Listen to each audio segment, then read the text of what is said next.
గాలి కాలుష్యాన్ని, నీటి కాలుష్యాన్ని తగ్గించడం కోసం పూర్తిగా తొలగించడం కోసం చేసిన చట్టాలే 74లో 82లో వచ్చిన water prevention and control of pollution act, air prevention and control of pollution act. ఈ రెండు చట్టాల్లో కూడా నీటి కాలుష్యం జరగకుండా ఎట్లాంటి చర్యలు తీసుకోవాలి, నీటిలో ఈ వాటర్ బాడీస్ ఏవైతే ఉంటాయో అందులో గనక విషతుల్యమైన పదార్థాలు కలవకుండా ఎట్లాంటి చర్యలు తీసుకోవాలి అనేటి సవివరమైన వివరాలు ఉంటాయి. ఇప్పుడు వాటన్నిటినీ మనం చర్చించగల అవసరం లేదు, కానీ ఒకటి మాత్రం మనం గుర్తుపెట్టుకోవాలి. వ్యవసాయంలో వాడే ఎరువులు, పురుగు మందుల వల్ల కూడా వాటర్ బాడీస్ కంటామినేట్ అవుతున్నాయి.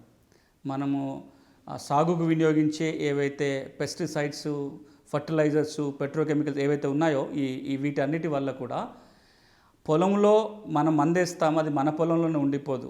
వర్షము ఇతరత్ర నీళ్లు మన పొలం నుంచి పారిన తర్వాత వాటర్ బాడీస్లో కలుస్తాయి. మన ఊళ్ళో ఉన్న చెరువులోనో, మన పక్కన ప్రవహించే కాలువలోనో ఈ అవశేషాలన్నీ దాంట్లో కలిసి కంటామినేట్ అవుతున్నాయి. దీనివల్ల కూడా చాలా పొల్యూషన్ వస్తుంది.